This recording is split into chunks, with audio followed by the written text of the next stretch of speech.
Assalamualaikum warahmatullahi wabarakatuh. Good afternoon, everyone. So, we are from Group 4, and we are going to talk about selecting appropriate methods of data analysis. First, let me introduce our group members. The first one is Ahmad Fahrul Fahruddin. The second is Muhammad Aliffachry Daffa. And then myself, Nasya Akbar. And the last is Siti Nurandini. First, I'm going to talk about the definition of data analysis. According to Taylor, 1995, data analysis is a process that formally details efforts to find themes and formulate hypotheses or ideas as suggested and as an attempt to provide assistance and themes to the hypothesis. In other words, data analysis is the process of collecting, modeling, and analyzing data to explore insights that support decision making. The second is about main types of data analysis method. There are two types of data analysis method. The first one is qualitative data analysis method, and the second one is quantitative data analysis method. Qualitative data analysis method is a technique of analyzing data that is qualitative in nature or data that cannot be presumed. It can also be called as non-numeric data. Qualitative data analysis method comprises of views and experiences of people that we can quantify and convert it into the number. Then, quantitative data analysis method is the opposite of qualitative data analysis. It is a numeric data in the form of numbers. Quantitative data comprises of numbers and figures by using such statistical numbers and figures to develop a pattern and draw a conclusion from it.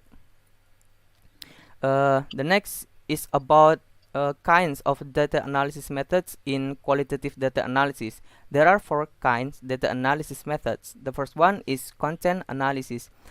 Content analysis is the process of studying and analyzing the written content instead of numbers and figures.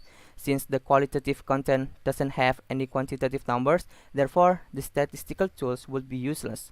However, analysis of the content should be subjective and it should be free from personal biases. Second is narrative analysis. Narrative analysis is a type where we check and verify data from many sources like field surveys, interviews, or observation of the focus group. The purpose of narrative analysis is to study the views, experiences, and stories of people to answer our research questions. The next one is about discourse analysis. Just narrative analysis. In discourse analysis, we study how people interact with one another. The purpose of discourse analysis is to analyze the social context when communication and interaction occur between the respondent and researcher. In discourse analysis, we analyze the day-to-day activities of the subject and use it for the research. The last is grounded theory. Grounded theory is also a type of qualitative data analysis where we create and give an explanation to the data. Here, the researcher doesn't use the statistical tools to analyze the data. However, we use inductive reasoning to study and analyze the data and think of the possible explanations. The next is about 7 data analysis methods in quantitative data analysis, and it will be explained by my friend Siti Nurandini. Time is yours. Thank you, Nasya. So I will explain about seven. There are seven data analysis methods in quantitative data analysis. The first one is average. The average is the central point or number in the data set. There are three ways to calculate and find out the average: means, median, and mode. It doesn't matter whatever way you use to find the average, the result will provide you the answer. However, if you find that average, then you can smooth out that set and draw the conclusion from it. If you don't have average, then you have no choice but now compare data like low numbers with high numbers.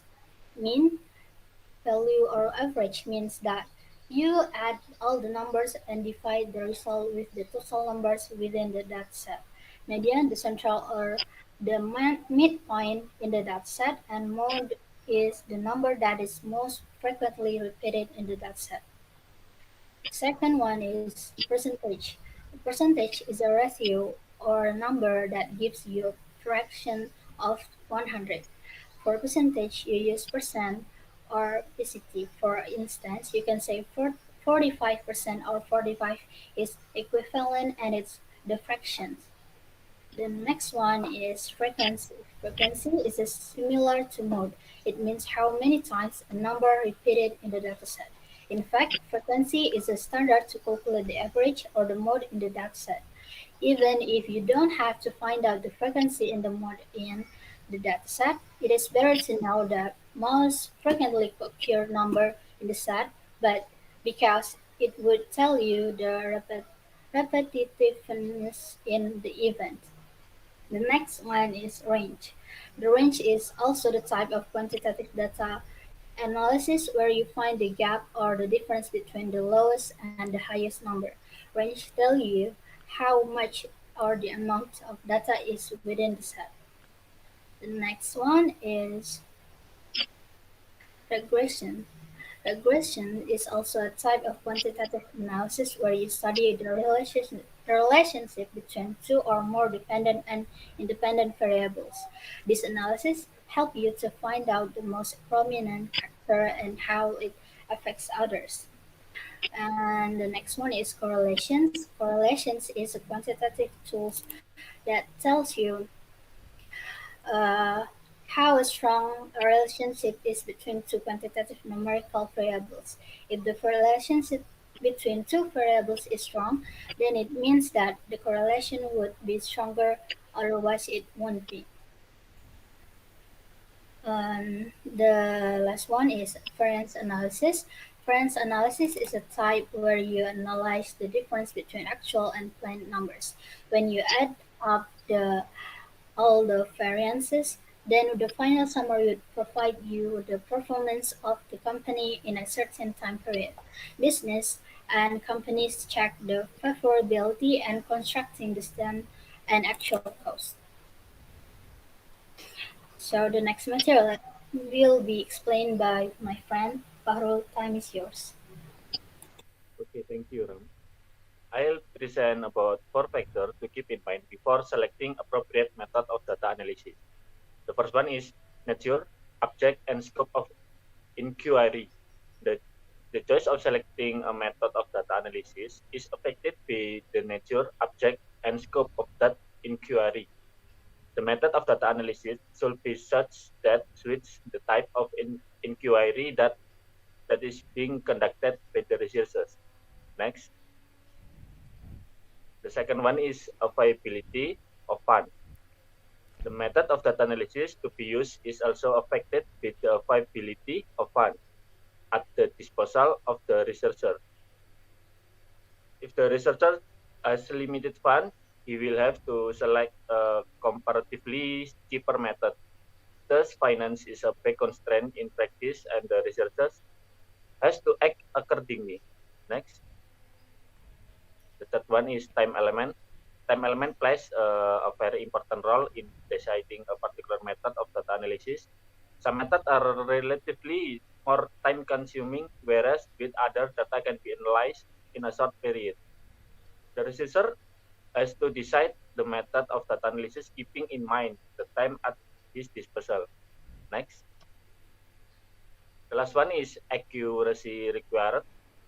The selection of an appropriate method of data analysis is also influenced by the accuracy required in an investigation by the researcher. Each method of data analysis has its advantages and disadvantages, and none is superior in all the situations. Next. Okay, the last one is which data analysis methods are suitable for use in core. The data analysis methods that we use in core are quantitative data analysis related to numbers.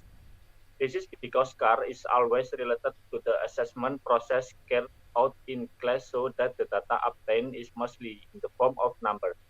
All data analysis method is quantitative data analysis can be used such as average, percentage, and other. The next slide will be presented by Alif. Yeah, thank you for the opportunity, Fahrul. And now I would like to explain about our analysis on an article entitled A Classroom Action Research in SMA Muhammadiyah 7 Makassar, The Effect of Simulation Technique in Speaking Accuracy. In the methodology part, the data collected on the journal is analyzed by using two types of data analysis methods. The first one is average. In this journal, average is used to calculate the mean score. As you can see, the formula is the picture beside the explanation here. Next. And the second one, that the method analysis that used in this article is percentage. In this journal, percentage is used to know the percentage of students' improvement and to calculate the percentage of the students' observation results. Next. As you can see here, this is the example of the formula average. This is the result of the data analysis using average methods in the result part. The improvement of student speaking accuracy. As you can see, there are three indicators. They are pronunciation, grammar, vocabulary. And in the first cycle, the data that has been found in pronunciation only scored 5.3, but after that it is improved into 6.5. And in the grammar, the first data is 5.4, but then it is improved to 7.1. The vocabulary 2 is improved from 5.6 to 7.5, and because of that, the mean is also improved too. Before the research, it's only 5.4, but now it is improved to 7. Next. And this is the result of data analyzing using percentage methods. This is the example of the observation result of the students in learning process. In the first cycle, there are 4 meetings, and each meeting has its percentage of average score. The first one is 56.8%, second 59%, the third 65.9%, and the fourth 70.4%, with the average score is 63%. But in cycle 2, there are improvement in all of the meetings and the average score. And at the second cycle, in the first meetings, it has a 78.4%, and the second meeting 81.8%, and the third meeting 82.9%, and the fourth meeting 87.5%, with the average score improved to 82.7%. Next. And that is our presentation about selecting appropriate of method data analysis. If you have any question or you still unclear about our presentation, you have a free to post to a comment in the comment section if you have. And before that, I would like to say sorry on behalf of my group if we misspell or misspoke a words, and sorry for the inconvenience. Thank you for your attention and see you next time.